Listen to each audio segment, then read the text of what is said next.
Still with me to discuss, criminal defense attorney, former prosecutor David Bruno, litigation trial attorney Rich Schoenstein here as well. And David, I'll start with you. You know, today the jury did get to see a lot of that interrogation video.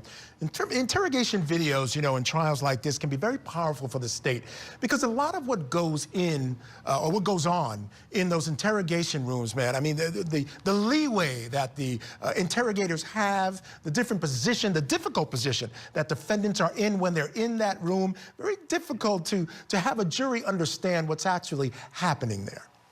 Yeah, and this is why people need to invoke their right to remain silent, because when people are in there getting interrogated, they think they're helping themselves. They think that they're going to outsmart or out-talk the detectives, and the detectives have the information. I mean, look at the testimonies today, Mike.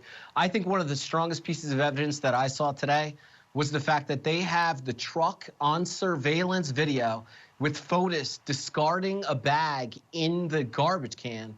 And then you could clearly see the passenger door open where Michelle was sitting, and she discarded something into the sewer right there on the side of the road.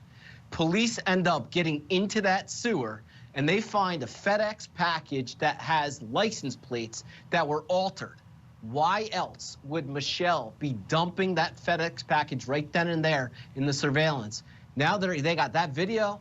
They use it against everything that she said in the interrogation. And right now she's going down at the very least on tampering and hindering.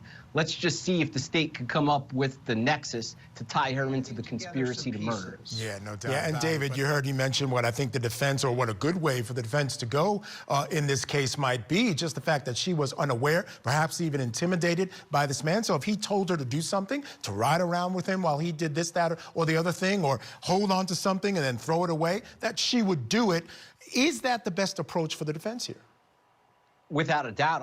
I think the defendant has to fall on the sword on the hindering and tampering and say, but I didn't conspire with Fotis to commit murder. Because when we have a conspiracy, it requires an agreement, and she would have had to understand, and she had to be in a way a part of that. You don't just get convicted of murder by being after the fact, knowing, tampering with evidence, if you didn't actually conspire to commit the murder with the actor itself. So I believe to have credibility in the courtroom, the defendant almost has to concede those other charges to go after the not guilty on the top charge, conspiracy to commit murder.